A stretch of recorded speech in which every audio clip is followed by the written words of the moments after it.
பாஜக தமிழகத்தில் நாசமாக போச்சுது அப்படின்னா இந்த அம்மாவனால் தான். அதாவது நயினார் நாகேந்திரன் சட்டமன்ற தொகுதிக்கு சாத்தூர் தொகுதிக்கு 40 கோடி ரூபாய் செலவு பண்ணதா சொன்னாங்க. 40 கோடி. அதே மாதிரி இவங்க எந்த தொகுதியில் போட்டிடுறாங்க அந்த தொகுதியில் உள்ள தொழில் அதிபர்கள் வியாபாரிகள் எல்லாத்திலும் ஒரு வசூல் வேட்டை. ஒரு மத்திய அமைச்சராக இருக்கிறாரு, அவரை கொண்டு போய் இங்கே சட்டசபை தேர்தல் எதுக்கு நிப்பாட்டினாங்க? இதுக்கு தலைமை பாஜகவினுடைய மேலிடம் அப்போ என்ன அஜெண்டாவை வச்சிருக்காங்க? இவர் துணை முதலமைச்சரானு ஆசைப்படுறாரு, ரைட்டு இருக்கட்டு வேற ஆளே பாஜகவில் இல்லையா?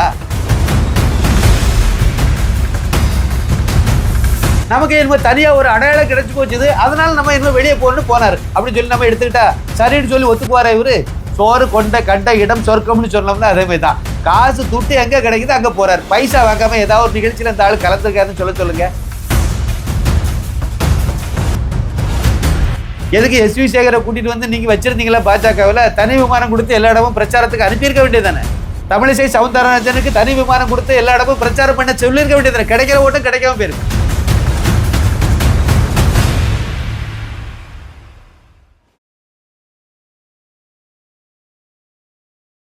ஒரு சிறிய வேண்டுகோள், அதாவது மோடியின் தமிழகம் இந்த புக்கு இதுவரைக்கும் வாங்காதவங்க கண்டிப்பாக அவசியம் வாங்கி படிக்கணுங்கிறது என்னுடைய ஒரு பணிவான வேண்டுகோள். அதாவது மோடி தமிழ்நாட்டுக்கு என்ன பண்ணாருங்கிறத பற்றிய புத்தகம் அது. திரு அண்ணாமலை ஐபிஎஸ் தான் அந்த புத்தகத்தை வெளியிட்டிருந்தாங்க. 368 பக்கங்கள், 350 ரூபாய். புத்தகத்தின் விலை 350 ரூபாய். தமிழகத்தில் ஒரு புக்கு வாங்கணும் அப்படின்னு நீங்கள் நினச்சிங்கன்னா கொரியர் செலவோடு சேர்த்து 400 ரூபா அனுப்ப வேண்டியது இருக்கும். மற்ற மாநிலங்கள் அப்படின்னா கொரியர் செலவோடு சேர்த்து 450 ரூபாய் அனுப்ப வேண்டியது இருக்கும். ஒரு நம்பர் கொடுக்குறேன், அந்த நம்பருக்கு உங்கள் முகவரி அனுப்பி தந்தீங்கன்னா புக்கை அனுப்பி விட்ருவேன். ஜிபே அல்லது ஃபோன்பே அதே நம்பர் தான். அதுக்கு நீங்கள் அனுப்பி அந்த ஸ்க்ரீன்ஷாட்டை தூக்கி நீங்கள் வாட்ஸ்அப்பில் போட்டு விட்டுட்டீங்கன்னா புக்கு உங்களுக்கு கிடச்சிரும். எத்தனை புக்குங்கிறது நீங்கள் மென்ஷன் பண்ணி எனக்கு தெரிவுபடுத்தினீங்கன்னா கண்டிப்பாக நான் அந்த புக்கை அனுப்பி தர முடியும். தாராளமாக நீங்கள் அந்த புக்கை வாங்கி படிச்சிங்கன்னா நிறைய தகவல்கள் உங்களுக்கு புதுசாக கிடைக்கும். 9092345641 இதுதான் வாட்ஸ்அப் நம்பர், இதுதான் ஜிபே நம்பர், இதுதான் ஃபோன்பே நம்பர். வாட்ஸ்அப்பில் அட்ரஸ் அனுப்புங்க, ஜிபேயில் பணத்தை அனுப்பி அந்த ரிசிப்டையும் வாட்ஸ்அப்பில் போட்டு விடுங்க. புத்தகம் உங்கள் வீட்டுக்கு கிடைக்கும். நேட்டிவ் நியூஸ் தமிழர்களுக்கு வணக்கம். இன்று நம்மோடு இணைந்திருப்பவர் அரசியல் விமர்சகர் மற்றும் திரைப்பட இயக்குனர் திரு சின்னப்ப கணேசன் அவர்கள். அவர்களிடம் கேட்பதற்கு நிறைய இருக்கின்றன, அவர்கள் கேட்போம். வணக்கம் சார். வணக்கம் வணக்கம் வணக்கம். நேட்டிவ் நெஞ்சங்களுக்கு எனது பணிவான வணக்கம் சார். சமீபத்தில் திரு அண்ணாமலை அவர்கள் பிஜேபியை விட்டு வெளியே வந்ததற்கப்புறம் தமிழக பாஜகவினர் தொடர்ந்து அவர் மேலே தாக்குதலில் ஈடுபடுறதை நம்ம கண்டினியூஸாக பார்த்துக்கிட்டே வர்றோம். ஆனால் திரு அண்ணாமலை அவர்கள் அதுக்கு எந்த விதமான பதிலோ இல்லை அவங்கள நோக்கிய ஒரு தாக்குதல்களோ செய்கிறதில்ல. இருப்பினும் இந்த மாதிரி ஒரு சூழ்நிலை இருந்தால் கூட, அவர் கண்டுக்காமல் இருந்தால் கூட, திரு தமிழிசை மாதிரியான சில தலைவர்கள் தொடர்ந்து ஊடகங்களுக்கு பேட்டி கொடுத்து அதன் மூலம் பல சர்ச்சைகள் உருவாகிட்டு வருது. சமீபத்தில் அவங்க கொடுத்துருக்க பேட்டியில் கூட அண்ணாமலை ஒரு ஃபெயிலியர் லீடர்ன்ற மாதிரி சொல்லியிருக்கிறாங்க. இது தமிழக பாஜக அண்ணாமலை அவர்களை தன்னோட பிரதான எதிரி அப்படின்ற மாதிரி சித்தரிக்கிற ட்ரை பண்ணுதாங்க சார். அதாவது தமிழிசையை பொறுத்த வரைக்கும் அண்ணாமலை ஃபெயிலியர் லீடர், இவங்க சக்ஸஸ்ஃபுல் லீடரோ? இல்லை இவங்க அப்பா குமரி அனந்தன் ரொம்ப சக்ஸஸ்ஃபுல் லீடரோ? அதாவது இவங்க 2014 இவங்க பாஜகவினுடைய தமிழக தலைவராக தேர்ந்தெடுக்கப்பட்டாங்க, நியமிக்கப்பட்டாங்க. அப்போ பாஜகவினுடைய நிலவரம் தமிழகத்தில் எப்படி இருந்துச்சு? ஒரு புள்ளிவரம் சொல்லுவோமே, இவங்க அண்ணாமலையை விட அண்ணாச்சி பொன்னார் 2014 அதிகமான ஓட்டு வாங்கியிருந்தார், ஒரு சீட்டு வெற்றி பெற்றார். அதெல்லாம் வச்சுட்டு தான் ஃபெயிலியர் லீடர் அப்படின்னு சொல்லிட்டு ஒரு வார்த்தை சொன்னாங்க. நான் என்ன கேட்குறேன்னா, அவர் 2014 ஒரு எம்பி நமக்கு பாஜகவுக்கு கிடச்சிது, அவர் கூட்டணி அமைச்சாங்க. ஆனால் மறுபடியும் சொல்கிறேன், அது பாஜக தலைமையிலான கூட்டணி அல்ல. பாஜகவோட மற்ற கட்சிகளெல்லாம் பெரிய கட்சியாக இருந்துச்சு. அதாவது மதிமுக பாஜகவோட பெரிய அன்னைக்குள்ள சூழ்நிலையில் ஏறக்குறைய கொஞ்சம் பெரிய கட்சி மாதிரி இருந்துச்சு. பாமக கன்ஃபார்மாக பெரிய கட்சி தான் பாஜகவை விட. அதே மாதிரி தேமுதிக 29 சட்டமன்ற உறுப்பினர்களோட சட்டசபையில் எதிர்கட்சியாக இருந்துச்சு. எதிர்கட்சி தலைவரே கேப்டன் விஜயகாந்த் தான். அப்போ அவங்க பெரிய கட்சியாக இருந்தாங்க. இவங்க எல்லாரும் விட பாஜக சின்ன கட்சி. பாஜக இன்னும் சொல்ல போனால் தமிழகம் முழுக்க பாஜக கிடையாது சார். சென்னையில் பாஜக இல்லை சார். தலைநகர் சென்னையில் திருச்சியில் மதுரையிலலாம் அங்கே எங்கே கொஞ்சம் கொஞ்சம் ஏதோ மற்ற கட்சி கூட திமுக கூட கூட்டணி வச்சு எம்பிக்கள் வந்தது உண்மை, அதிமுக கூட கூட்டணி வச்சு எம்பிக்கள் வந்தது உண்மை. அது இல்லாமல் ஒரு கூட்டணி அமைச்சது தான் அதில் வந்து சிறப்பான ஒரு இதாக இருந்துச்சு. பாஜக ஒரு கூட்டணி அமைச்சிருக்கு, அதுவும் தலைமையில் இல்லை, பாஜக தலைமையிலன்னு சொல்ல முடியாது. ஆனால் வந்து பாஜக ஒரு ஒருங்கிணைச்சு தேசிய ஜனநாயக கூட்டணிங்கிற பேரில் ஒரு இதை அமைச்சாங்கங்கிறது உண்மைதான். நான் என்னுடைய கேள்வி ரொம்ப சாதாரணமான ஒரு கேள்வி தான். அன்றைக்கு 5.5% ஓட்டு வந்து திரு பொன் ராதாகிருஷ்ணன் தலைமையிலான பாஜக வந்து வாங்கியிருந்து அந்த பாராளுமன்ற தேர்தலில். அதன் பிறகு இந்த அம்மா வந்து பாஜக மாநில தலைவராயிட்டாங்க. 2016 சட்டமன்ற தேர்தலில் அது மாதிரியான ஒரு கூட்டணியை இந்த அம்மா அமைச்சாங்க. நல்லா யோசிக்கணும். அதே மாதிரி தான் அதிமுகவும் இல்லாமல் திமுகவும் இல்லாமல் இவங்க ஒரு கூட்டணி அமைச்சு போட்டிட்டாங்க. அன்றைக்கு அவர் 8 தொகுதி தான் வந்து போட்டிட்டாங்க. 9 தொகுதி, அதில் ஒரு தொகுதியில் வந்து நம்ம வேட்பாளர் வந்து நீலகிரியில் வந்து வேட்புமனுவே தாக்கல் செய்ய தெரியலை, சரியான நேரத்துக்கு போகாமல் லேட் ஆகி போய் அது என்ன நடந்துன்னு அந்த லட்சணத்தில் தான் பாஜக தமிழ்நாட்டில் அன்றைக்கு இருந்தது. ஆனால் அதில் வந்து நீங்கள் 8 இடத்துல பாஜகன்னு போட்டிட்டதாக நீங்கள் கணக்கில் வச்சுடுங்க. 8 பாராளுமன்ற தொகுதிக்கு உள்ளால 8 இன்று 6 48 சட்டமன்ற தொகுதிகள் வரும். 48 சட்டமன்ற தொகுதிகளில் போட்டிட்டதா புள்ளிவரம் அப்படி தானே இவங்க எடுக்கிறாங்க, அந்த அடிப்படையில் எடுத்துடுங்க. அடுத்த 2 வருஷம் கழித்து 2016 சட்டமன்ற தொகுதி தமிழிசை சவுந்தரராஜன் தலைமையில் பாஜக தலைமையில் இந்த அம்மா ஒரு கூட்டணி அமைச்சு அதில் வந்து போட்டிட்டாங்க. எவ்வளோ தொகுதியில் போட்டிட்டாங்கன்னா 158 தொகுதியில் போட்டிட்டாங்க. இப்போ நான் என்ன கேட்குறேன் அப்படின்னா 2014 பொன்னார் வந்து 5.5% ஓட்டு பாஜகவுக்கு உருவாக்கி வச்சுருந்தாரு. அன்னைக்கு இந்த சட்டமன்ற அடிப்படையில் பார்க்கும்போது 48 சட்டமன்ற தொகுதியில் தான் அவர் போட்டிட்டு இருந்தார், பாஜக போட்டியிட்டது. ஆனால் இந்த அம்மா 2016 வந்து 188 இடத்துல போட்டியிட வைத்தது. ஓட்டு வாங்கினது எவ்வளவு? 2.6. இதுக்கு என்ன சொல்ல போகிறீங்க? இந்த அம்மா இதுக்கு வந்து என்ன சொல்ல போகிறாங்க? ஃபெயில்யூர் லீடர் தானே அப்போவே இவங்க. தூத்துக்குடியில் நின்றாங்க 2019. ஏன் அதுக்கு பிறகு 2024 போய் தூத்துக்குடியில் நிற்க வேண்டியதுன்னு எதுக்கு அங்கேருந்து ஓடி போய் தென் சென்னைன்னு போய் நிற்கணும்? ராதாபுரத்தில் நின்று தோத்தாள், தூத்துக்குடியில் எம்பி எலெக்ஷன் நின்று தோத்தாள், சென்னை வடக்கு தொகுதியில் நின்று தோத்தாள், சென்னை தெற்கில் நின்று தோத்தாள், அப்புறம் வந்து அவங்க வீடு இருக்கக்கூடிய விருகம்பாக்கம் தொகுதியில் நின்று தோத்தாள், அதுக்கு பிறகு கடைசியாக வந்து மயிலாப்பூரில் நின்று தோத்தாள். இவங்க சக்ஸஸ்ஃபுல் லீடர் எந்த வகையில் எடுத்து பார்த்தாலும். இவங்க வந்து அண்ணாமலையை ஒப்பிட்டு நானும் ஒரு படித்த ஆள், வெளிநாட்டில் போய் படித்த ஆள், வெளிநாட்டில் படித்தாலும் அறிவாளியா? இல்லை, எனக்கு புரியலை. டாக்டர் அப்துல் கலாம் அவர்கள் வெளிநாட்டிலே போய் படிக்கலை, அப்போ அவருக்கு அறிவு கிடையாது. அவரை விட இந்த அம்மா வெளிநாட்டில் போய் படித்தது மிகச்சிறந்த அறிவாளி. இவங்க வந்து இன்றைக்கி இருக்கக்கூடிய நீட் எக்ஸாம் இருந்தாலே அன்றைக்கி இவங்க டாக்டராக இருக்க மாட்டாங்க. இவங்க எல்லாம் தகுதியின் அடிப்படையில் மெரிட்டில் வந்த ஆளே கிடையாது. இவங்க அப்பா செல்வாக்கு மிக்க ஒரு தேசிய ஒரு அரசியல்வாதி அப்படிங்கிறதுனால அன்னைக்கு இருந்த முதலமைச்சர் திரு எம்ஜி ராமச்சந்திரன் அவர்கள் பரிந்துரையில் அவங்க டாக்டர் ஆனாங்க. படிக்க எம்பிபிஎஸ் சீட்டு கிடச்சிது, படித்தாங்க, அவ்வளோதானே. மெரிட்டில் இவங்க வாங்கின மார்க்லேயே அவங்களுக்கு கிடச்சிது. அண்ணாமலை அப்படியே அதை பக்கம் அந்த பக்கம் அண்ணாமலை எடுத்து பாருங்கள். ஒரே நாள் காலையில் ஒரு எக்ஸாம், 2 தேர்வு ஒரே நாள், 3 பேப்பர் எழுதுறாரு, 3 பரீட்சை எழுதுறாரு, 2 தேர்வு. ஒன்று யூபிஎஸ்சி, இன்னொன்று MBA. Lucknow MBA exam Lucknow ஐஐடியில் எழுதுறாரு, ஐஐஎம்மில். இன்னொன்று வந்து யூபிஎஸ்சி தேர்வு. 2மே ஒரே நாள் நடக்குது. 2 பேப்பருமே 2மே தான் பல நாட்கள் 2 பேப்பரும் தான் எழுதிட்டு இருந்தார். காலையில் ஒன்று, மத்தியானத்துக்கு மேலே ஒன்று. அன்னை பார்த்து 2 பேப்பர் ஒரே நாள் வருது. யூபிஎஸ்சியில் வருது 2 பேப்பர், காலையில் ஒன்று, ஆஃப்டர்நூன் ஒன்று. அன்னைக்கு எம்பிஏ எழுதணும், அதை வந்து திருப்பி 6 மணிக்கு மேலே எழுதுறாரு. 3 பேப்பர் ஒரே நாள், 3 பரீட்சை எழுதி, 3 பேப்பர் எழுதி, 2 இதுலையுமே யூபிஎஸ்சிலையும் அவர் வந்து ரேங்க் ஹோல்டராக வந்துட்டார், அதே மாதிரி வந்து எம்பிஏலையும் அவர் வந்து ரேங்க் ஹோல்டர் தான். இந்த அம்மாவுக்கு இதுக்கு பக்கத்தில் போக முடியுமா படிப்பில்? இவங்க எல்லாம் படித்தவங்கன்னு வேற வெளியே பீத்திக்கிட்டாலே. இது ஏதோ புண்ணியத்தில் எம்ஜிஆருடைய ஒரு போட்ட பிச்சையில் எம்பிபிஎஸ் ஆனாங்க வேற. அப்புறம் இவங்க 2 மாநில கவர்னர் ஆகிறாங்க. இல்லை பண்ணா என்ன கேட்குறேன்னா, கட்சியை வளர்த்தேன்னு சொல்கிறாங்கல்ல. நாங்கள் அன்று 2006 காலகட்டத்தில் நாங்கள் வந்து தெருமுனை கூட்டம் நடத்தினோம். நான் தெருவில் சோறாக எழுதிட்டு இருந்தால் எப்போ 89-90களிலேயே. அப்போ நான் வந்து அதை விட பெரிய ஆள்னு சொல்லலாமே. என்ன மாதிரி என்னை விட இன்னும் நிறைய இழப்புகளை சந்தித்தவங்க நிறையா. கோயம்புத்தூர் குண்டு வெடிப்பில் செத்து போனவங்களாம் யாருன்னு நினைக்கிறீங்க? இந்த அம்மா ஒரு தடவையாவது அந்த குண்டு வெடிப்பில் பாதிக்கப்பட்ட இல்லைன்னா இறந்து போனவங்க குடும்பத்தை போய் பார்த்துருப்பாங்களா? அதில் எத்தனை 240க்கு மேற்பட்டவங்க முடமாக இருக்காங்க. அவங்க குடும்பத்தெல்லாம் போய் எட்டி பார்த்தாங்களா? 60க்கு 66 பேர் செத்து போயிட்டாங்க. அந்த குடும்பத்தை போய் அந்த குடும்பம் இப்போ எந்த லட்சணத்தில் இருக்குன்னு எட்டி பார்த்துருப்பாங்களா? இவ்வளோதான் இவங்க லட்சணம். இவங்களை பொறுத்த வரைக்கும் ஒரு ட்ராமா பண்ணி ஒப்பேற்றணும். இப்போ எதுக்கு வந்து தேவையில்லாமல் இதெல்லாம் பேசிகிட்டு இருக்காங்க அப்படின்னா, பழையபடி அவங்களுக்கு கவர்னர் ஆகணும்னு ஆசை, வெறி. இங்கே கிடந்து எதையாவது கத்திட்டு கிடந்தோம்னா வேற வழி இல்லாமல் இந்த எங்கேயாவது ஒரு இடத்துல கவர்னர் ஆக்கி விட்டுருவோமே அப்படின்னு சொல்லிட்டு விட்டுருவாங்கன்னு நினைக்குது. இது மறுபடியும் அந்த மாதிரி ஒரு தப்பை பாஜக மேலிடம் செய்யாதுன்னு நான் நம்புறேன். எந்த வகையிலையும், அதாவது பாஜக தமிழகத்தில் நாசமா போச்சுது அப்படின்னா இந்த அம்மாவனால் தான். முதல்ல நாசமா போனது 2014 பாஜகவை வந்து கொண்டாடினாங்க தமிழக மக்கள். கிறிஸ்தவ முஸ்லீம் ஓட்டெல்லாம் பாஜகவுக்கு உண்டு. அந்த சமயத்தில் போட்டாங்க. மோடியை வளர்ச்சியின் நாயகன்னு ஃபோக்கஸ் பண்ணாங்க. இந்தியா முழுக்க மக்கள் ஏற்றுக்கிட்டாங்க. அவரும் நல்ல ஆட்சியை தான் மத்தியில் பண்ணினார். தமிழகத்தில் இது திராவிடியா கட்சிகளுக்கு பெரிய நெருக்கடியை உருவாக்குதுன்னு புரிஞ்சுக்கிட்டாங்க. உடனே திமுக இங்கே கட்டமைச்சாங்க.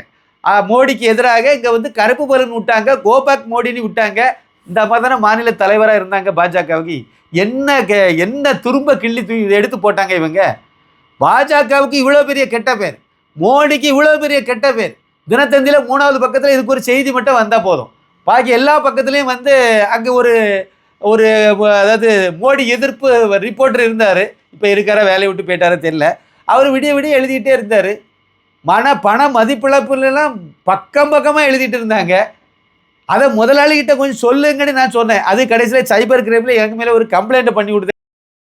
அதாவது நான் எதுக்கு போய் கேட்டேன், தவறான செய்தியை ஒரு நிருபர் போடுறார், இதை நீங்கள் இளையாட்ட ஒரு கவனத்துக்கு கொண்டு போங்க, அதை சரி பண்ணுவார், சத்தம் போடுவார், அதுக்கு பிறகு இதை போட மாட்டாங்கன்னு சொன்னேன். உண்மை எழுதிட்டோம். தவறான செய்தியை வந்து போடுறாங்க. நிறைய உதாரணம் பல தடவை சொல்லிட்டேன். இதை கூட அவர்கிட்ட பேசுறதுக்கு துப்புக்கட்ட அம்மாவாக தான் இவங்க இருந்தாங்க. அதுவும் மட்டும் இல்லை, அந்த நிருபருக்கு சாதகமாக என்ன போய் சைபர் கிரைமில் கம்ப்ளைண்ட் கொடுக்க தூண்டினது. அதே மாதிரி அன்னைக்கு ஐடிவிங்கில் திலீப் குமார் இருந்தார், அவரை பிடிச்சி தெருவில் இழுத்து விட்ட அம்மாவே இந்த அம்மா தான். இதை விட வேற என்ன கேவலம் வேணும்? கட்சியை வளர்த்தாங்களாம்.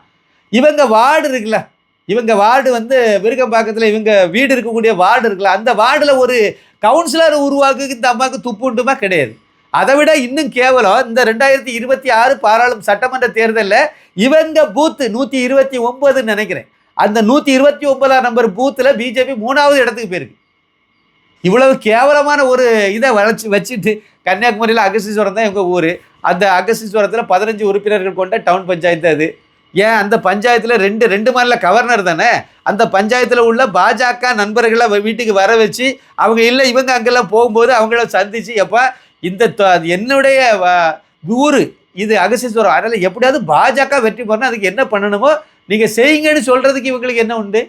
அவங்களுக்கு தேவையான உதவிகளை செய்து கொடுக்கு. வீடு வீடாக பிரச்சாரம் பண்ண வேண்டாம், கவர்னர் பேச தப்பு. ஆனால் வந்து கூப்பிட்டு வச்சு பேசலாமே, சந்திக்க தானே செய்தாங்க. இவங்களுக்கு பட்டு துணி எடுக்க காசு கொடுக்கறதுக்கெல்லாம் கட்சிக்காரன் கொடுக்கணும். கேவலமான இது. பட்டு 5 லட்சம் ரூபாய்க்கு பட்டு எடுத்துகிட்டு இந்த பச்சை பாசு சில்கில் போய் காஞ்சிபுரத்தில் எடுத்துகிட்டு பணம் கொடுக்காமல் ஓடி போன அம்மா தான் இது. அசிங்கமாக இல்லையா இதெல்லாம்? 2 மாநில கவர்னர் இது. ஒன்றும் இல்லை, இவங்க சொத்து எவ்வளோன்னு பாருங்கள் சார். 2000 இவங்க பாஜகவில் வந்ததுலேருந்து இன்று வரைக்கும் இவர்களுடைய சொத்து வளர்ச்சி எப்படி அடைஞ்சிருக்கு, எப்படி இது வந்ததுன்னு மட்டும் பாருங்கள். பெத்த அப்பனு கடைசியில் வீட்டில் வச்சு கஞ்சி ஊற்றாத கேவலமான ஒரு பிறவி. மறுபடியும் சொல்கிறேன், இவங்க வந்து பாஜகவை 2014 எதிராக கட்டமைச்சதையும் உடைக்கலை, அதுக்கு எந்த எதிர்வினையும் ஆற்றலை. அப்படி பாஜக 2014 வளர்ந்ததை மறுபடியும் சர்றனி கீழே போகிறதுக்கு இதான் காரணமாக இருந்துச்சு. மறுபடி பாஜகவை தூக்கி நிறுத்தினது வந்து திரு அண்ணாமலை ஐபிஎஸ். அவர் வந்து பாஜகவுக்கு முழுக்க மோடிக்கு எதிராக பேசின இதெல்லாம் உடைச்சார். கருப்பு பலூன் விட்ட கோஷ்டிகளை ஓட விட்டார். கோபேக் மோடின்னு சொல்லி இந்த ஸ்டாலின் நீ விட்டு பாருன்னு சொன்னார். கோபேக் மோடி ட்வீட் பண்ணி பாருங்க நாளைக்கு என்ன நடக்குன்னு சவால் விட்டார். அதோட ஒளிஞ்சுது மோடி எதிர்ப்பு பிரச்சாரம் தமிழகத்தில். அதனால தான் ஒளிஞ்சுது. இப்படியெல்லாம் வந்த ஒரு தம்பி அண்ணாமலை அவர்கள், இவர் 2026 வரைக்கும் இருந்தார் அப்படின்னா மாநில தலைவராக, அவருக்கு தலைமையில் அந்த கூட்டணி, பாஜக தலைமையில் அந்த கூட்டணி நீடித்தால் கண்டிப்பாக இன்றைக்கு தமிழகத்தில் ஆட்சியை பிடிச்சிருப்பாங்க. அதை கெடுத்து நாசம் பண்ணையில் முக்கிய பங்கு இந்த அம்மாவுக்கும் உண்டு. இவங்க சொல்கிறாங்க கட்சியை வளர்த்தாங்க. ஒன்றும் வேண்டாம், நான் சொல்கிறதெல்லாம் விட்டுருங்க. நான் எதுக்கு இவங்களை விமர்சனம் பண்ணுறேன்னு நினைக்கலாம். ஒரு உள்நோக்கத்தோடு பேசுகிறேன்னு கூட நீங்கள் பார்வையாளர்கள் தேசியவாதிகள் நினைக்கலாம். ஒருவேளை நான் அப்படி கூட நினைக்கலாம். அந்த அவங்களுடைய செய்திகள் வருதுல ட்வீட்டில், அவங்க பக்கத்தில் நம்ம நேட்டிவ் ப்ளஸில் நேட்டிவ் நியூஸில் கூட நீங்கள் போய் கமெண்ட்ஸாக பார்க்க வேண்டாம். அவங்க பக்கத்தில், ட்விட்டர் பக்கத்தில், ஃபேஸ்புக் பக்கத்தில், அவங்க பக்கத்தில் அவங்க போட்ட செய்திக்கு கீழே இருக்கக்கூடிய கமெண்ட்ஸை ஒரு தடவை படித்து பாருங்கள். ஒரே ஒரு தடவை. இல்லைன்னா விகடன்லேருந்து இந்த இன்டர்வியூ கொடுத்தாங்கல்ல, அந்த விகடனில் உள்ள இன்டர்வியூ இன்னும் கிடக்குதுல்ல, யூடியூப்பில் இருக்குது, ஃபேஸ்புக்கில் இருக்குது. அதனுடைய கமெண்ட் செக்ஷனில் போய் படித்து பாருங்கள் சார், கொஞ்சம் படித்து பாருங்கள். கமெண்ட் செக்ஷனே மூடி வச்சுட்டு ஓடிட்டு எனக்கு உண்மையிலே ட்விட்டரில் கமெண்ட் செக்ஷனே மூடி வச்சுட்டு அவ்வளவு கழுவி ஊற்றின பிறகு இதெல்லாம் இவங்க படிக்க மாட்டாங்கன்னு சொல்ல முடியாது. அதை படித்து திருந்தலைல்ல. அதாவது தப்பு செய்தவங்க நாம் இப்படிலாம் ஒரு தப்பு பண்ணிட்டோம், தமிழக பாஜகவினுடைய வீழ்ச்சிக்கு நாமளே காரணமாயிட்டோம், அதனால் இனிமேல் வந்து கொஞ்சம் ஒரு 5 வருஷத்துக்காவது அமைதியாக இருப்போம், மற்ற தம்பிகளை முன்னிலைப்படுத்துவோம் அப்படிங்கிற எண்ணம் இது வரைக்கும் வரவே இல்லையே. இவங்களுக்கு மட்டும் இல்லை, வானதிக்கும் வரல, தமிழிசைக்கும் வரல, அதே மாதிரி வந்து எல் முருகனுக்கும் வரல, நயினார் நாகேந்திரனுக்கும் வரல. நாங்கள் தான் கட்சியை வளர்த்தேன்னு சொல்கிறாங்களே, நாங்கள் தெருவாக போய் நாங்கள் ஓட்டு வாங்கினோம். அப்போ ஊராக போய் கட்சியை வளர்த்த அண்ணாமலே மனுஷன் இல்லை. பாஜக 2014 எப்படி சார் இருக்குது? இந்த அம்மா 2014 கவர்னர் ஆகுது வரைக்கும் எப்படி இருந்துச்சு பாஜக? கன்னியாகுமரியில் கொஞ்சம், கோயம்புத்தூரில் கொஞ்சம், நாகப்பட்டினம், ராமேஸ்வரத்தில் கொஞ்சம், இப்படி தானே இருந்துச்சு. சென்னையில் பாஜகவே கிடையாது. அதெல்லாம் உருவாக்குறது அண்ணாமலை தானே. தெருவாக ஊராக போய் ஒவ்வொரு சட்டமன்ற தொகுதிக்கும் எண் மக்கள்னு போய் பிரச்சாரம் பண்ணி பாஜக கொண்டு சேர்த்ததே அவர் தானே. ரொம்ப அதிகமாக சொல்ல வேண்டாம் சார். பாஜகங்கிற பேர் சொல்ல தெரியாதவங்க கூட அண்ணாமலை கட்சி அப்படின்னு சொன்னாங்களா இல்லையா? கிராமத்தில் அண்ணாமலை கட்சின்னு சொல்லி பாஜகவை பேசுகிற அளவுக்கு பாஜக கொண்டு போய் சேர்த்தார்ல. எல்லாம் படித்த மக்கள் எல்லாம் அறிவு சார்ந்த மக்கள் எல்லாம் பாஜக பக்கம் நகர்ந்தாங்கல்ல, அரசியலை கவனிச்சாங்கல்ல, உற்று நோக்கினாங்கல்ல. அதெல்லாம் அண்ணாமலையினால நடந்த விஷயங்கள் தானே. இவங்க மாநில தலைவியாக ஒரு பெண்ணு தானே இவங்க இருந்தாங்கல்ல. இவங்க இருந்தபோது எத்தனை பெண் நிர்வாகிகள் பாஜகவுக்கு தைரியமாக வந்தாங்க. ஒரு சிலரை விரல் விட்டு கூட 3, 4, 5 அதுக்கு மேலே போவாது. அவங்களும் பயந்து தான் இருந்தாங்க, துணிஞ்சு பேச முடியாமல் இருந்தாங்களே.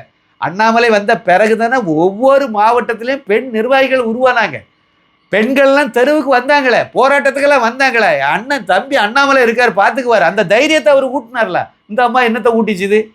இந்த அம்மா இந்த மயிலாப்பூரில் இப்போ நடந்த தேர்தலில் நிர்வாகிகள் வந்து கஷ்டப்பட்டு பிஜேபிக்காரர் ஏதோ ஒரு 10, 50, 70 பேரை கூட்டி வச்சுட்டு இந்த மண்டபத்துக்கு வாங்க மேடம், அங்கே வந்து 11 மணிக்கு மேலே தான் வருவேன், மேக்கப்பெல்லாம் போட்டுட்டு அதுக்கப்புறம் தான் பிரச்சாரத்துக்கு அவங்களுக்கு பிரச்சாரம் அவ்வளவு தெனாவெட்டு.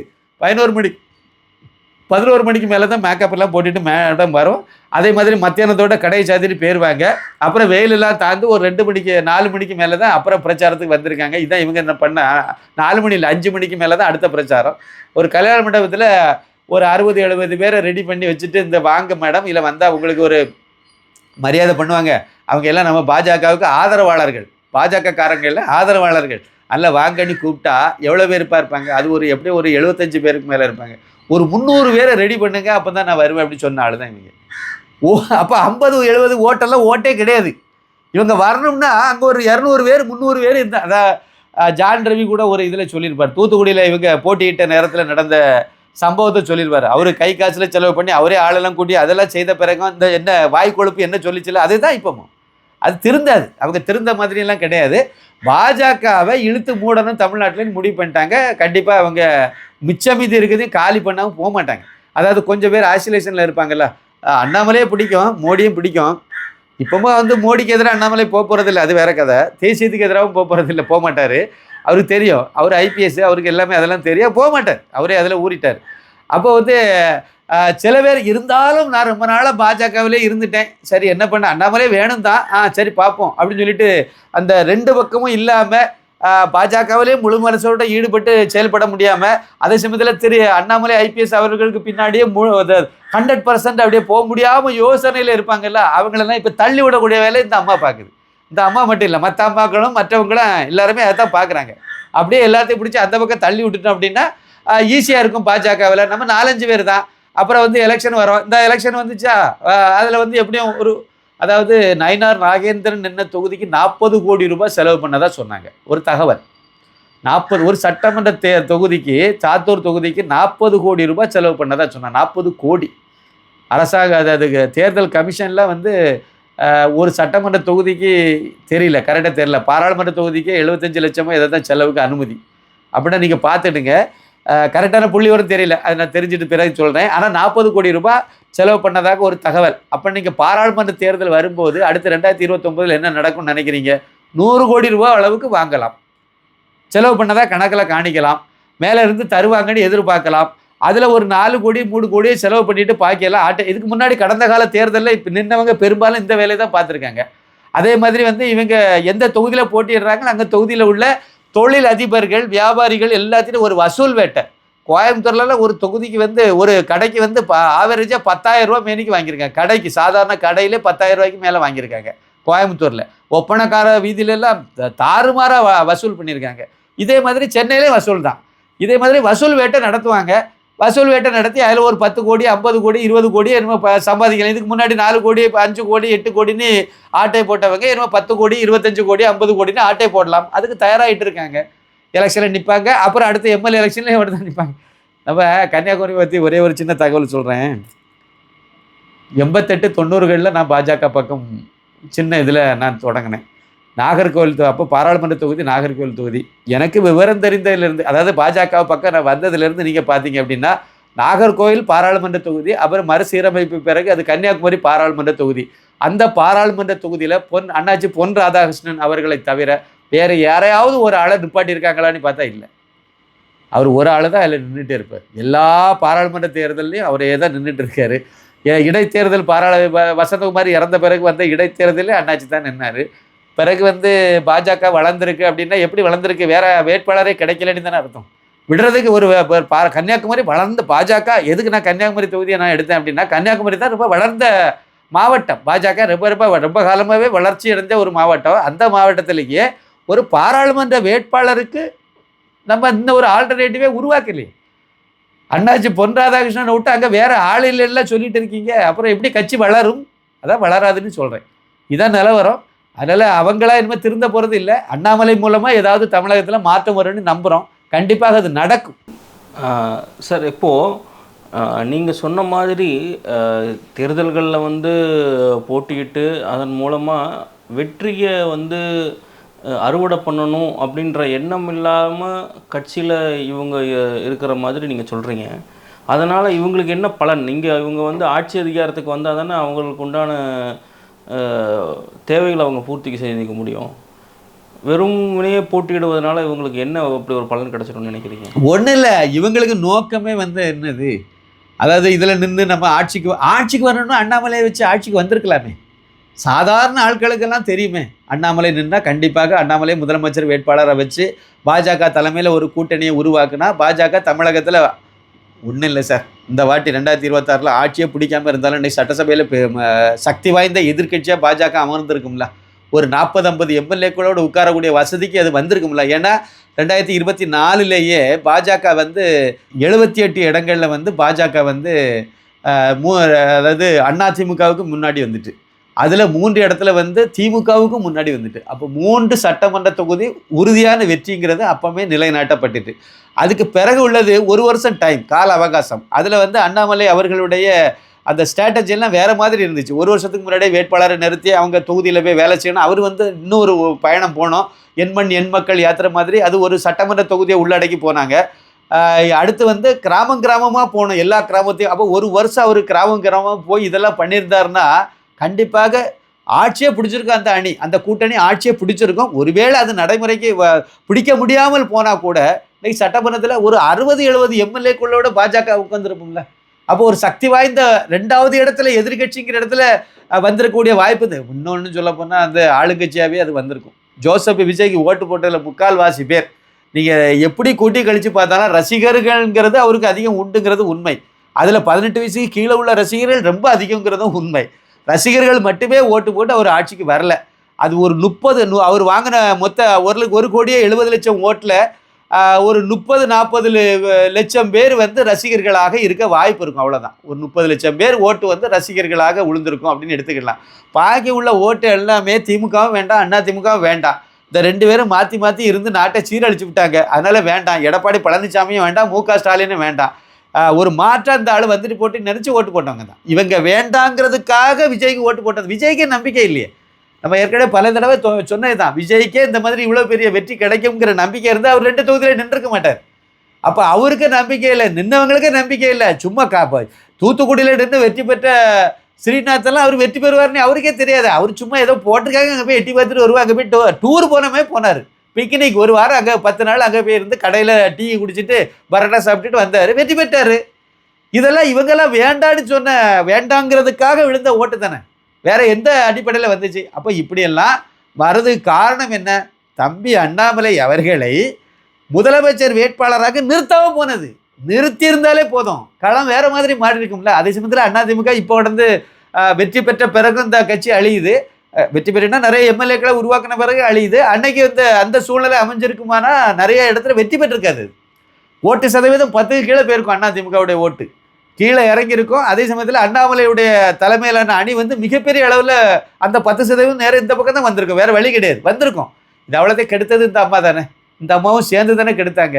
அப்போ சேர்ந்து கெடுத்து அவங்களுக்கு உண்மையிலேயே கட்சி ஆட்சியை பிடிக்க வேண்டும் என்பது தான் நோக்கமாக இருந்தால் அண்ணாமலை அவர்களுக்கு ஒருங்கிணைஞ்சு போயிருப்பாங்க, ஒத்து போயிருப்பாங்க. தம்பி கரெக்டான பாதையில் போறீங்க, நான் செய்ய முடியாததை தம்பி பண்ணுறாரு, அவருக்கு பின்னாடி நான் போகிறேன் அப்படின்னு போயிருப்பாங்க, போயிருக்கணும். அவங்களுக்கு பொது நோக்கம் இருந்தால், பொது நலவாதியாக இருந்தால் அவங்க அதை போயிருப்பாங்க. ஒரு சித்தாந்தவாதியாக சாரி ஒரு சித்தாந்தவாதியாக ஒரு தேசியவாதியாக இப்படி தான் அவங்க யோசிச்சிருக்கணும். தமிழகத்தில் ஒரு மாற்றம் வரணும், அதுக்கு நம்மளால் முடியலை, நம்மளும் பங்களித்தோம், நம்மளால் முடியலை, நம்ம 6 அடி பார்த்தா தம்பி 16 அடி பாயிடுறாரு, அதனால நம்ம அவருக்கு பின்னாடி நம்மள அணிவகுத்து போவோம்னு சொல்லி உறுதுணையாக இருந்திருந்தா அண்ணாமலை எதுக்கு பாஜக விட்டு வெளியே வந்திருக்க போகிறாரு? அவர் தான் சாதிச்சிருப்பாரு. ஒரே ஒரு வாய்ப்பு தானே கேட்டார் 2026 வரைக்கும். அதில் நீங்கள் அமைச்சராக ஆயிருப்பாங்களே, இவங்கெல்லாம் அமைச்சராகி இவங்களும் சேர்ந்ததெல்லாம் பயணப்பட்டிருப்பாங்க. அப்போ அதெல்லாம் கெடுத்தது இவங்க தானே. இவங்களுக்கு நோக்கம் வந்து அமைச்சராக முடியாதுன்னு தெரியும். தமிழகத்தில் அண்ணாமலை அது ஒரு வாய்ப்பு வந்ததை கெடுத்துட்டாங்க. கடைசியாக அவங்க கனவு கண்டது அமைச்சராகலாம்னு கனவு கண்டது. என்ன கனவு அப்படின்னா, எடப்பாடி பழனிசாமி முதலமைச்சர் ஆவார், ஏன்னா திமுகவுக்கு எதிர்ப்பாக நிறைய இது இருக்குது, அதனால் ஆயிடுவார். அண்ணாமலையை நம்பி பாஜகவுக்கு வந்தவங்க அண்ணாமலையை அவமானப்படுத்தி வெளியே தள்ளினாலும் ஓட்டு போடுவாங்கன்னு நம்பினாங்க. இது எவ்வளோ கேவலமான எதிர்பார்ப்பு. அண்ணாமலையை நம்பி பாஜகவுக்கு வந்தவங்க கிட்டத்தட்ட 8% மேலே ஓட்டு, அந்த ஓட்டு பதிவான 2024 பாராளுமன்ற தேர்தலுக்கும் 2026 சட்டமன்ற தேர்தலுக்கும் உள்ள வித்தியாசத்தை நம்ம கழித்து பார்க்கும்போது தெரியுது. அப்போ பாஜகவுக்கு அண்ணாமலையை நம்பி வந்த 8% மேலே உள்ள ஓட்டு வந்து அண்ணாமலையால் வந்த ஓட்டு வேணும், ஆனால் அண்ணாமலை வேண்டான்னு முடிவெடுக்கும் போது அது மற்றவங்களுக்கு புரியாதா? தொண்டனுக்கு எப்படி புரியாது? புரிஞ்சிட்டு அந்த வெளிப்படையாக தெரிஞ்சு போச்சுது. இவங்களோட நாடகம், இவங்கெல்லாம் சேர்ந்து அண்ணாமலையை ஓரம் கட்டுறாங்கங்கிறதெல்லாம் தெரிஞ்சு போச்சுது.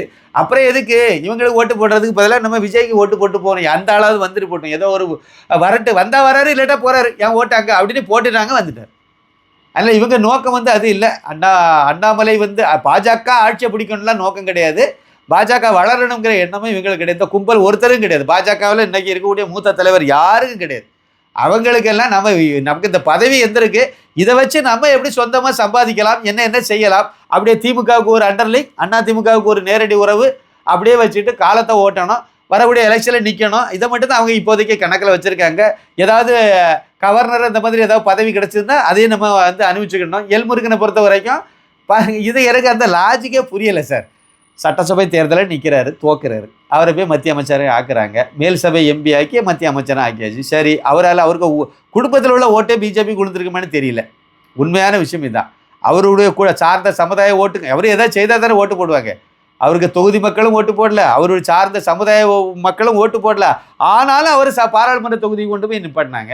அப்பவும் அவர் நின்று பழையபடியும் தோத்தார். பழையபடியும் அவரை மத்திய அமைச்சராகவே கண்டினியூ பண்ணாங்க, மேல் சபை எம்பியாவே வச்சு பழையபடி அவரை விட்டு போய் சட்டசபை தேர்தலில் நிப்பாட்டுறாங்க. ஏன் இது என்ன முடிவுன்னு எனக்கு தெரியல.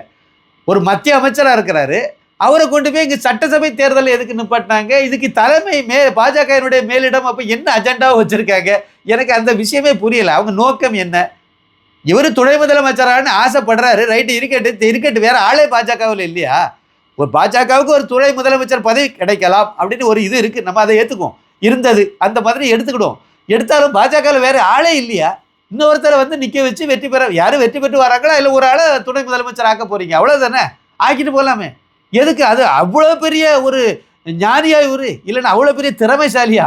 இவரை விட்டால் வேற ஆளே தமிழ்நாட்டில் இல்லைங்கிற மாதிரி தானே நீங்கள் வந்து எல்முருகனை பிடிச்சி. அதனால தான் அது இந்துடா படத்தை கூட வந்து தேர்தலுக்கு பாஜகவுக்கு பிரச்சாரம் பண்ணக்கூடிய படம் தான் இந்துடா. மோடியினுடைய நீட்டு எக்ஸாமை, நீட்டு தேர்வையே வந்து தூக்கி பிடிச்சி, அதை தான் கதை கிளம்பி அதுதான். நீட்டு எழுதுனதில் உள்ள விஷயங்கள் திருப்பி ரிப்பீட் எழுத முடியும், எழுதி பாஸ் ஆகி கடைசியில் கதாநாயகெல்லாம் வெற்றி பெற்று பொது இதிலே வாராங்க, ஜெனரல் கோட்டாவிலே வாராங்கங்கிறது தான் கதை. இந்த படத்தை வெளியே விடக்கூடாதுன்னு தடுக்கிற ஒருத்தர் அப்படின்னா இவர் எப்படி பாஜகவுக்கு நல்லது செய்வார்? இன்னும் சொல்ல போனால் பாஜகவினுடைய சிம்பலே நான் இதில் பயன்படுத்தியிருக்கேன், மோடியை ஃபோட்டோவை பயன்படுத்தியிருக்கேன், என்னெல்லாமோ பண்ணியிருக்கேன். அப்போ இந்த படத்தையே தேர்தலுக்கு பாஜகவுக்கு தான் அது உறுதுணையாக இருக்க போது, 4 ஓட்டு கூட கிடைக்கட்டுமே நான் நினைக்கிறேன். ஆனால் அந்த படம் தேர்தலுக்கு முன்னாடி வந்துடக்கூடாதுன்னு எல்முருகன் நினச்சி தடுத்து விட்டாரு. என்ன செய்ய போறீங்க? இவங்க எல்லாம் சித்தாந்தவாதி அப்படின்னா நான் சித்தாந்தவாதி இல்லை, இவங்க எல்லாம் தேசியவாதின்னா நான் தேசியவாதி இல்லை, இந்தடா படம் எடுத்த நான் தேசியவாதி இல்லைன்னு நானே சொல்கிறேன். நான் இல்லை, இவங்க தான் தேசியவாதி, இவங்க தான் சித்தாந்தவாதி, இவங்க தான் பாஜக வளர்க்க வந்த பிதா மகன்கள், இவங்களால தான் தமிழகத்தில் பாஜக வளரும்னா அது வளராதுங்கிறது என்னுடைய கருத்து. அதனால அண்ணாமலை பக்கம் நான் நினைக்கிறேன். அவ்வளோதான், அண்ணாமலையினால தான் சாத்தியப்படும். ஏன்னா நல்ல கண்கூட தெரியுது, வாராது வந்த ஒரு மாமணி அண்ணாமலை, அவரை பயன்படுத்த துப்பு கட்ட ஆட்கள் தானே இவங்க. அதனால் இவங்களை பொறுத்த வரைக்கும் இவங்களுக்கு பாஜக கட்சி வளரணும், ஆட்சியை பிடிக்கணும், அந்த மாதிரி எந்த விதமான எதுவும் கிடையாது. அடுத்து என்னமோ திமுக கூட கூட்டணி போடணும், திமுக கூட்டணியில் எம்பி சீட்டு வாங்கணும், அதன் மூலமாக கொள்ளையடிக்கணும், அங்கே எங்கேயோ கலெக்ஷன் பண்ணணும், அதில் உள்ள பைசாவை பதுக்கிட்டு அதுக்கு பிறகு இதே மாதிரி கதையை சொல்லுவாங்க. அதுக்கு வேணால் பாருங்கள், பழையபடி தோற்றுக்கிட்டு இவங்களே தின்னுப்பாங்க, இவங்களே தோப்பாங்க, அப்புறம் இவங்களே காரணத்தையும் கண்டுபிடிப்பாங்க, அதுக்கு ஆலோசனை கூட்டத்தையும் இவங்களே நடத்திக்கிட்டு இவங்களே இப்படி போயிட்டே இருப்பாங்க. அவ்வளோதான். மக்களுடைய தொண்டனுடைய மனநிலை என்ன, சாதாரண கீழ்மட்டத்தில் இருக்குமே கட்சிக்காக உழைச்சவன் என்ன செய்துட்டு இருக்கான், அவன் என்ன எதிர்பார்க்குறான், அது என்ன செய்யணும், அதெல்லாம் இவங்களுக்கு நோக்கமும் கிடையாது, ஒரு மண்ணும் கிடையாது. சார் இப்போ பார்த்தீங்கன்னா பாஜகவில் ஒரு ஒரு கட்டமைப்பாக சேர்ந்து அண்ணாமலை எதிர்க்கக்கூடியதை நம்ம பார்க்க முடியுது. பாஜக நிர்வாகிகள் ப்ளஸ் வந்து பாஜகவுக்கு ஆதரவாக இருந்த சில பத்திரிகையாளர்கள், இந்த மாதிரியான சில செஃபாலஜிஸ்ட்டு, இவங்களெல்லாம் சேர்ந்து பண்ணுறது நம்மளால் பார்க்க முடிஞ்சது. ஆனால் அதே சமயத்தில் ரங்கராஜ் பாண்டே அவர்கள் வந்து சமீபத்தில் ஒரு கருத்து ஒன்று சொல்லியிருந்தார். என்ன அப்படின்னா, பாஜக இந்த ஒரு அண்ணாமலை மாதிரி மட்டும் இல்லை, இது மாதிரி 1000 அண்ணாமலையை வந்து பாஜகவால் உருவாக்க முடியும் அப்படின்னு சொல்லியிருக்காங்க. தமிழக அரசியல் களத்தில் அண்ணாமலை அவர்களை தவிர்த்து தமிழக பாஜகவிற்கு அண்ணாமலை மாதிரியான ஒரு ஆளுமை கிடைக்க வாய்ப்புள்ளதா? அதாவது நம்ம ரங்கராஜ் பாண்டே அவர்களுக்கு வந்து அவருக்கு துறையில் அவருக்கு அனுபவத்திலிருந்தே ஒரு பேட்டியை, இந்த ஒரு உதாரணத்தை சொன்னால் ரொம்ப சிறப்பாக இருக்கும். தந்தி டிவினால் ஏன் 100 ரங்கராஜ் பாண்டேயை உருவாக்க முடியலை, நம்ம அப்படியே எடுத்துகிட்டு அந்த உதாரணம் தான் ரொம்ப பொருத்தமாக இருக்கும். ரங்கராஜ் பாண்டேனால தந்தி டிவி வளர்ந்ததா, இல்லைனா தந்தி டிவினால் ரங்கராஜ் பாண்டே வளர்ந்தாரா? இதுக்கு அவர் பதில் சொன்னார்னா இது ரொம்ப பொருத்தமாக இருக்கும். அண்ணாமலையினால் பாஜக வளர்ந்ததா, இல்லை பாஜகவினால் அண்ணாமலை வளர்ந்தாரா அப்படிங்கிறதுக்கு இது ரொம்ப கரெக்டான உதாரணமாக இது இருக்கும். தந்தி டிவி இவர் வந்த பிறகு அது இயங்கிக்கிட்டு இருக்குங்கிறது உண்மை. வந்த பிறகு அங்கே பலர், அசோகவர்த்தினி மாதிரி இன்னும் பலர் அங்கே வேலை பார்க்குறாங்கிறது உண்மை. ஆனால் ரங்கராஜ் பாண்டே அங்கே வேலை பார்த்த நேரத்தில் அவரால் ஒரு இது உருவாச்சுதில்ல, ஒரு அலை உருவாச்சுதில்ல. அவர் வந்து ஒரு ஆண்மகன் ஒருத்தன் கேள்வி கேட்குறான்டா அப்படின்னு சொல்லி நம்மெல்லாம் ரங்கராஜ் பாண்டேயை கொண்டாடணும்ல.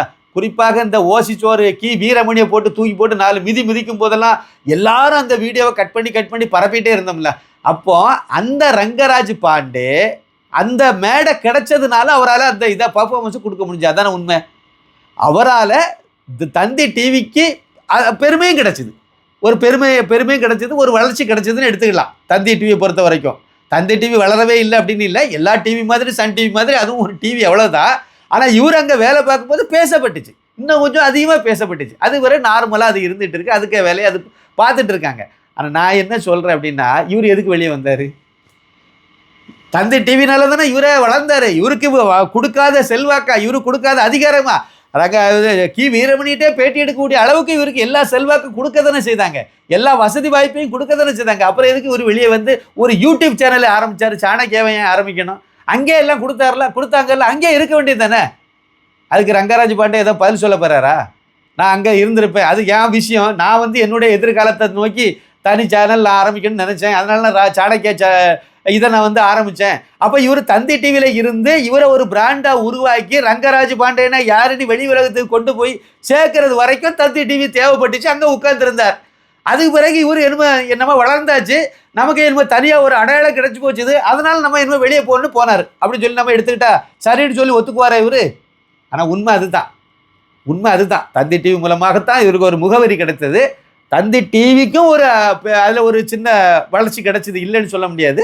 அந்த முகவரியை வச்சு தனியாக சாணக்கியாணி ஒன்று ஆரம்பித்து, அதாவது தேசியவாதிகள் அப்படிங்கிற மட்டத்தில் உள்ள எல்லா ஆதரவையும் வாங்கிட்டு பாஜக பேச்சாளர்களின் பயிற்சி முகாமிலே போய் பேசிட்டு அந்த பக்கம் திமுக மீட்டிங்லேயும் போய் பேசிக்கிட்டு அவங்க நிகழ்ச்சியிலையும் கலந்துக்கிட்டு தென்னை மரத்தில் குத்து ஒரு குத்து, அப்புறம் வாழை மரத்தில் ஒரு குத்து, அப்புறம் ஏணி சின்னத்தில் ஒரு குத்து, இப்படி மாற்றி மாற்றி குத்திக்கிட்டு அலைகிறாரு. அவருக்கு சோறு எங்கெல்லாம் கிடைக்குதோ அங்கெல்லாம் போய் சாப்பிட்டுட்டு அலைகிறார். சோறு கண்ட இடம் சொர்க்கம்னு சொன்னோம்னா அதே மாதிரி தான். காசு துட்டு எங்கே கிடைக்குதோ அங்கே போகிறார். பைசா வாங்காமல் ஏதாவது ஒரு நிகழ்ச்சியில் இந்த ஆள் கலந்துருக்காருன்னு சொல்லுங்கள். ஏதாவது ஒரு சேனலில் இப்போ இன்டர்வியூ எடுக்கிறாரா, நேர்முகம் போய் எடுத்துகிட்டு இருக்காருல, கலாட்டாவில் போகிறாரு, பிஹைண்ட் விட்டு எதெல்லாமோ போயிட்டு இருக்காருல, ஏதாவது ஒரு இதில் பேமெண்ட் இல்லாமல் போய் நான் வந்து எடுக்கிறேன், நான் வந்து தேசியத்தை நான் வளர்க்குறதுக்காக தான் என்னுடைய கொள்கை, அதனால் நான் வந்து அந்த காசெல்லாம் எந்த சேனலில் போய் இன்டர்வியூ கொடுத்தாலும் நான் காசு வாங்குறது இல்லை அப்படின்னு சொல்லுங்கள். எதுவுமே கிடையாது. இன்னொரு கேள்வி கேட்குறேன். தந்தை டிவிக்கு வேலை பார்க்குறதுக்கு முன்னாடி தினமலரில் வேலை பார்த்தாரு. இவர் யாருன்னே தெரியாது. இப்போ நான் ஒப்பீடு சொல்கிறேன்.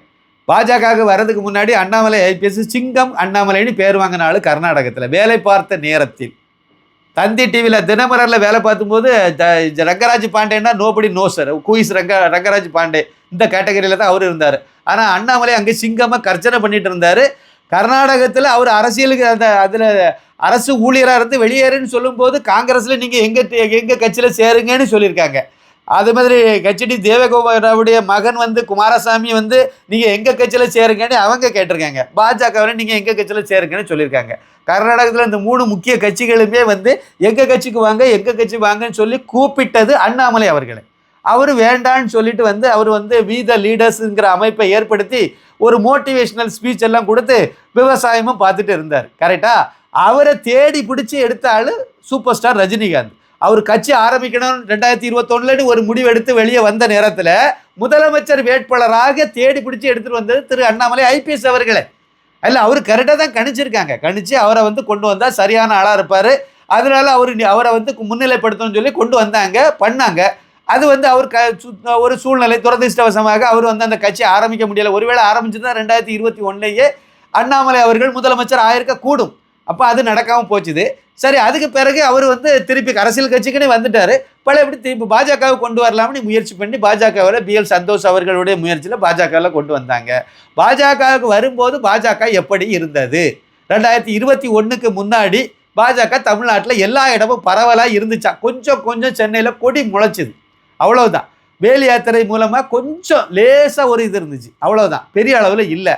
அங்கங்கே கொஞ்சம் அனுதாபிகள் கொஞ்சம் உருவானாங்க. ஆனால் கிராமப்புறங்களில் கட்சி போய் சேரலை. திருச்சியில் கொஞ்சம், மதுரையில் கொஞ்சம், சென்னையில் கொஞ்சம், இந்த மாதிரி வளர்ந்தது உண்மை. கொஞ்சம், அதுவும் வட தமிழகத்தில் ரொம்ப கம்மி, பெரிய அளவுலலாம் ஒன்றும் கிடையாது. அந்த கட்சியை கொண்டு போய் எல்லா இடமும் வளர்த்ததே அண்ணாமலை தானே. எண் மக்கள் யாத்திரைக்கு வந்து படமெல்லாம் கொடுத்தாங்க, அவருக்கு தனி ஹெலிகாப்டர் கொடுத்தாங்க. தனி ஹெலிகாப்டர் ஒருத்தருக்கு கூட்டிகிட்டு வந்து பிரச்சாரத்துக்கு கொண்டு போகிறாங்க பாஜகவில். அப்படின்னா என்ன, பாஜக மேல்மட்டம் என்ன பைத்தியக்காரங்களாக இருக்காங்க, இல்லை முட்டாள்களா? இவர் போனால் 4 ஓட்டு கிடைக்குங்கிற நம்பிக்கை இருக்கக்கூடிய ஆளை தானே கூட்டிகிட்டு போவாங்க. எதுக்கு SV சேகரை கூட்டிகிட்டு வந்து நீங்கள் வச்சுருந்தீங்களா பாஜகவில்? தனி விமானம் கொடுத்து எல்லா இடமும் பிரச்சாரத்துக்கு அனுப்பியிருக்க வேண்டியது தானே. தமிழிசை சவுந்தரராஜனுக்கு தனி விமானம் கொடுத்து எல்லா இடமும் பிரச்சாரம் பண்ண சொல்லியிருக்க வேண்டியது தானே. கிடைக்கிற ஓட்டும் கிடைக்காம போயிருக்கும். இப்போ பாஜகவுக்கு 2.97% ஓட்டு கிடச்சிருக்கு அப்படின்னா அதுவும் அண்ணாமலையினால் கிடைச்ச ஓட்டு தான்.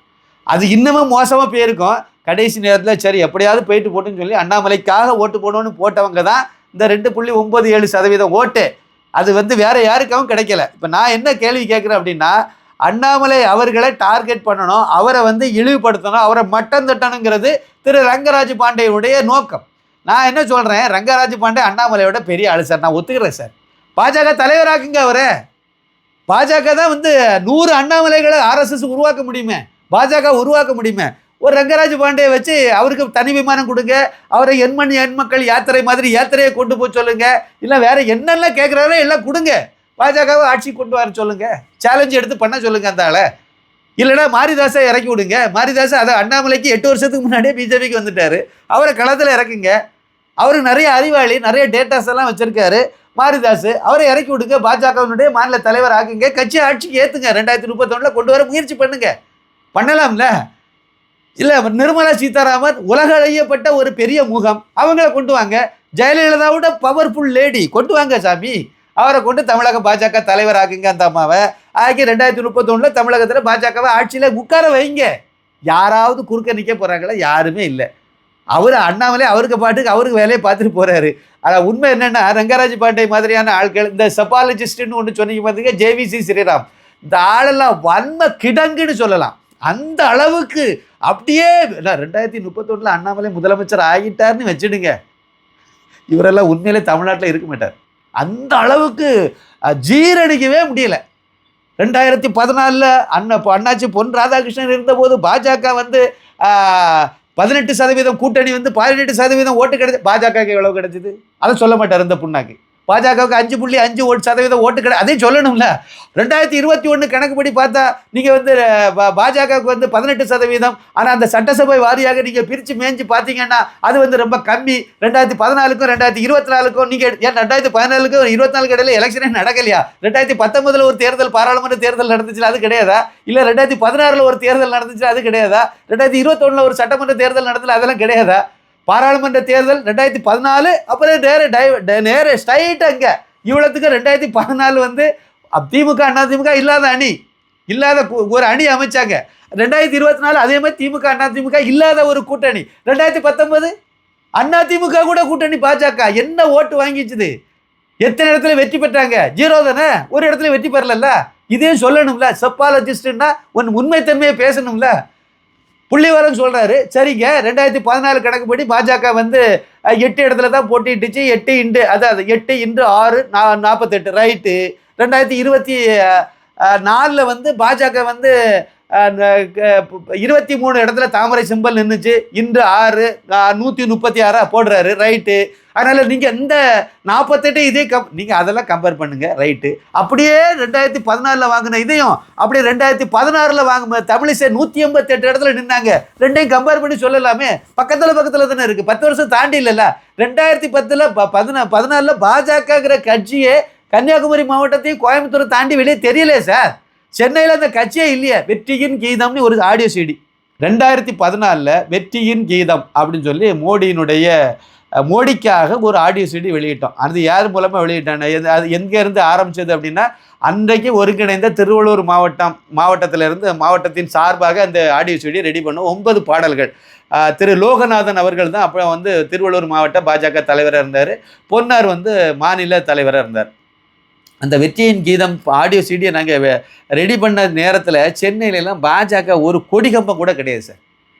ஸ்டுடியோவில் போய் ரெக்கார்ட் பண்ணுறோம். அப்போ அங்கே இருக்க சவுண்ட் இன்ஜினியர் சொல்கிறார், பாஜகவினுடைய சாங்கு எல்லா சினிமா பாடகரை வச்சு தான் பாடல் பதிவு பண்ணோம்.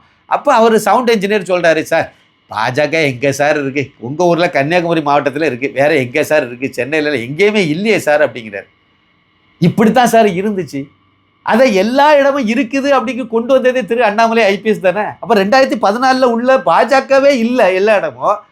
தருமபுரியில் பாஜகவினுடைய பலத்தினால தான் வந்து அன்புமணி ராமதாஸ் அன்னை வெற்றி பெற்றாருன்னு சொல்லி இந்த சோகால்டு செப்பாலஜிஸ்ட் சொல்கிறாரா? ஜேவிசி ஸ்ரீராம் சொல்லுவாரா? அப்படி தான் சொல்கிறாரு. அவர் சொல்ல கணக்குப்படி பார்த்தா அப்படி தான் இருக்குது. எல்லா இடமும் தளிங்கிற இடத்துல வந்து இருந்து பாஜக சட்டமன்றத்தில் 2வது இடம் வந்திருக்கு. அந்த தொகுதியில் வந்து 2வது இடத்துக்கு 91 நினைக்கிறேன். அப்போவே வந்திருக்கு 2வது இடம். அந்த மாதிரி அதிகமான ஓட்டு வாங்கியிருக்கு. மற்ற இடங்களில் அது வந்து கர்நாடகா பார்டர் எல்லை, கர்நாடகத்தில் பாஜக இருக்குது. அதனால் தளிலையும் வந்து அந்த கொஞ்சம் அந்த வாடை இருக்கும். அதே மாதிரி ஊட்டியில் பார்த்தீங்கன்னா அப்போவே கொஞ்சம் பாஜகவுக்கு கொஞ்சம் ஓட்டு கிடச்சிட்டே இருக்கும். அது வந்து கோயம்புத்தூர் இருக்கனால அதை ஒட்டி இருக்கும். மற்ற இடங்களில் ராமேஸ்வரத்தில் இருக்கும் சார். ராமநாதபுரத்தில் என்ன லட்சணம்? தஞ்சை பெல்ட்டில் என்ன லட்சணம்? வட தமிழகத்தில் என்ன லட்சணம்? கோயம்புத்தூர் இந்த சென்னை சுற்றி இருக்கக்கூடிய மாவட்டங்களில் சென்னையில் என்ன நிர்வாகிகளே கிடைக்க மாட்டாங்க சார். இப்படி தானே கட்சியே இருந்துச்சு. அதை போய் கம்பேர் பண்ணி இன்னொன்று, பாஜக அணை பெரிய கட்சியே கிடையாது. பாஜக விட வந்து தேமுதிக தானே பெரிய கட்சி. இதெல்லாம் தெரியலைன்னா இந்த புண்ணாக்கெல்லாம் எப்படி வந்து செப்பாலஜிஸ்ட்டு இல்லைன்னா இந்த ஆள் இப்போ என்ன சொல்லிட்டு நடந்துச்சு? எடப்பாடியார் முதலமைச்சர் ஆக போகிறார். நாங்கள் தெருவில் போய் கேட்டோம், அங்கே வீட்டில் போய் கேட்டோம். இப்படி தான் சொன்னாங்க. அப்படி உட்காந்துருந்து கோலாகலா சீனிவாசன் இவரை சேர்த்து நல்லா உருட்டின்னு இருந்தாங்கல்ல. அப்பப்போ டெல்லி ராஜகோபாலை வந்து அதில் தூபம் போட்டுகிட்டே இருந்தாங்கல்ல. கடைசி இப்போ ஆட்சிக்கு வரல. எதுக்கு என்ன சொல்ல போகிறாங்க சார்? அதிமுக 3வது இடத்துக்கு போயிட்டு சார். 2வது இடம் கூட இல்லை. எதிர்கட்சி கூட வர முடியாமல் போச்சுது. இவங்க கணிப்பெல்லாம் இவ்வளோ தானே லட்சணத்தில் இருக்குது. அதனால் இவங்க எல்லாம் இப்படி தான் பேசுவாங்க. ரங்கராஜ் பாண்டே எல்லாம் வயிற்றுச்சலை கொட்டுது. அதனால் என்ன ஆகி போச்சுன்னா அவருடைய வியூஸு குறைஞ்சி போச்சு. ஒரு இன்டர்வியூ யாராவது எடுத்து சாணக்கியா டிவியில் போட்டார் அப்படின்னா அதுக்கு குறைந்தபட்சம் 2 லட்சத்துக்கு மேலே அதனுடைய வியூஸ் இருக்கும். அந்த அளவுக்கு இருந்த அந்த வாசகர் வட்டம், அந்த பார்வையாளர்கள் குறைஞ்சிட்டாங்க.